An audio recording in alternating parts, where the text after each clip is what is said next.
వివేక్ గారు చంద్రబాబు నాయుడు గారు పవన్ కళ్యాణ్ గారు అంశం పక్కన పెడదాం. జగన్మోహన్ రెడ్డి గారు కరోనా టైంలో ఆయన ముఖ్యమంత్రిగా ఉన్నారు.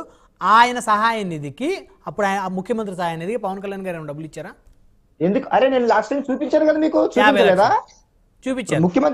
ముఖ్యమంత్రి సహాయ నిధికి ఆయనే కదా. మరి ఎందుకు చిన్నప్పరెడ్డి గారు ఇప్పుడు ఎందుకు ఇవ్వట్లేదు జగన్మోహన్ రెడ్డి గారు అనేది ఇక్కడ ప్రశ్న. ముఖ్యమంత్రి సహాయ నిధికి అదే చెప్తున్నాను.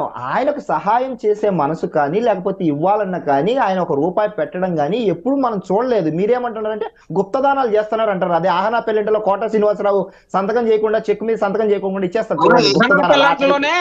కోడి గోడ కట్టి కోడి మాంసం తినుకుంటా చూపించినట్టుగా చూస్తా ఉన్నటువంటి పరిస్థితిని కూడా చూసాం.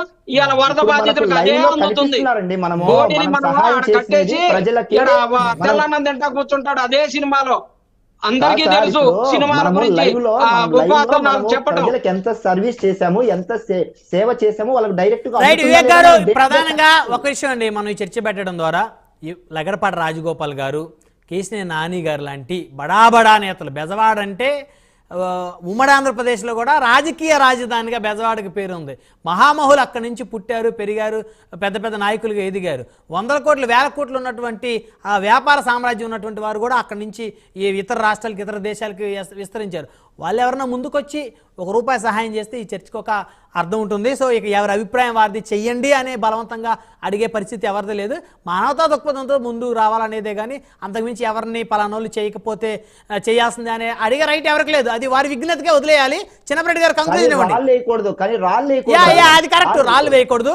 చిన్నప్పరెడ్డి గారు అందరి దగ్గర కంక్లూజన్ తీసుకున్నా సమయం లేదండి, దయచేసి సమయం లేదు. కంక్లూజన్ ఇవ్వండి చిన్నప్పరెడ్డి గారు. సార్ బ్రహ్మనాయుడు గారు, ప్రైమ్ 9 ఈ 10 రోజులు చేసినటువంటి సేవలకి ఫస్ట్ థ్యాంక్స్ చెప్తున్నాం.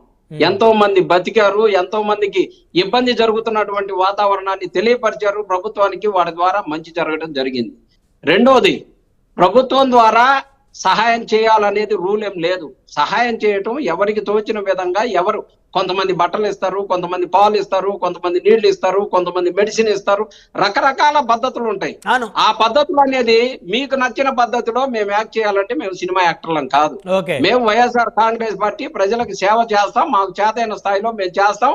మీకు నచ్చినట్టుగా మేము చేసే ప్రశ్నే లేదు, మేము చేస్తాం. ఖచ్చితంగా వైఎస్ఆర్ కాంగ్రెస్ పార్టీ ఇప్పటికే చేసింది, రాబోయే రోజుల్లో కూడా చేస్తుంది. ఇప్పుడు ప్రభుత్వం సార్ ఒక నిమిషం, ఇప్పుడు ప్రభుత్వం దృష్టి పెట్టాల్సినటువంటి మెడికల్ క్యాంపులు కానీ వీటన్నిటిని పెట్టి ప్రజలకి అండగా ఉండే విధంగా చేయాలని చెప్పేసి వైఎస్ఆర్ కాంగ్రెస్ పార్టీ ఖచ్చితంగా డిమాండ్ చేస్తా ఉంది. మేమేదో డ్రోన్ల ద్వారా చేసాం, డ్రోన్ల ద్వారా మెడిసిన్ అందదు, డ్రోన్ల ద్వారా అన్ని అందవు. డ్రోన్ల ద్వారా ఏమందుతాయో అయ్యే అందుతాయి. దానికి సంబంధించి ప్రభుత్వానికి మా విన్నపాన్ని తీసుకొని అక్కడ ఉన్నటువంటి విజయవాడ ప్రజలకు జరిగినటువంటి ఇబ్బందిని వాళ్ళు దృష్టిలో పెట్టుకొని మంచి జరిగే విధంగా ప్రభుత్వం ₹10 ఇంకా అప్పు చేసైనా సరే ప్రజలకి పేదోడికి మంచి జరిగే తప్పకుండా చేయాలని ప్రభుత్వాన్ని కోరుకుందాం. అయితే మీరు డిమాండ్ చేసే ఆ నోటితోనే కాస్త సహాయం కూడా చేయమనేది వారి అభిప్రాయం, కూటమి నేతల అభిప్రాయం అంతే. సార్ ఎన్నిసార్లు చెప్పినా కానీ నేను ఖచ్చితంగా జనసేన వాళ్ళకి తెలిసే విధంగా సహాయం వైఎస్ఆర్ కాంగ్రెస్ పార్టీ నేను ఒక ఎగ్జాంపుల్ చెప్తాను సార్. గుంటూరులో వైఎస్ఆర్ కాంగ్రెస్ పార్టీకి సంబంధించిన అతి సామాన్యుడు వాళ్ళ మిత్రులందరూ కలిసి 300 కేసులు వాటర్ బాటిల్స్ తీసుకుపోయి వాళ్ళు స్వయంగా పంచొచ్చారు. మీ గురించి చెప్పాల్సిన అవసరం ఉంది, మీకు ప్రత్యేకంగా చెప్పాలా? ఆయన పేరు చెప్పుకోవడానికి ఇష్టపడలే, నా మిత్రుడే, పేరు చెప్పుకోవడానికి ఇష్టపడలే. ఏందన్నా పోతున్నావు కదా, 2 ఫోటోలు అన్నా పెట్టొచ్చు కదన్నా. ఫోటోల కోసం కాదన్నా నేను పోయేది, సేవ చేయడానికి పోయాను. 10 మంది కష్టంలో ఉన్నారు. మీలాగా పెన్షన్ ఇస్తే గుంపులుగా పెన్షన్ ఇచ్చే ముసలోళ్ళ దగ్గర 20 మంది నిలబడి చేయాల్సినటువంటి సహాయం చిన్నప్పరెడ్డి గారు చేయాలని కోరుకున్న సమయం లేదండి. జగదీష్ గారు ప్లీజ్, సమయం లేదు. జగదీష్ గారు, సో మొత్తం ఫైనల్ గా వారు చేసేది వారు చేస్తున్నారు వైఎస్ఆర్సీపీ వాళ్ళు. సో ఖచ్చితంగా చెప్పింది అంటే చేసింది చెప్పుకునే అలవాటు లేదు. మేము మీరు చేయమన్న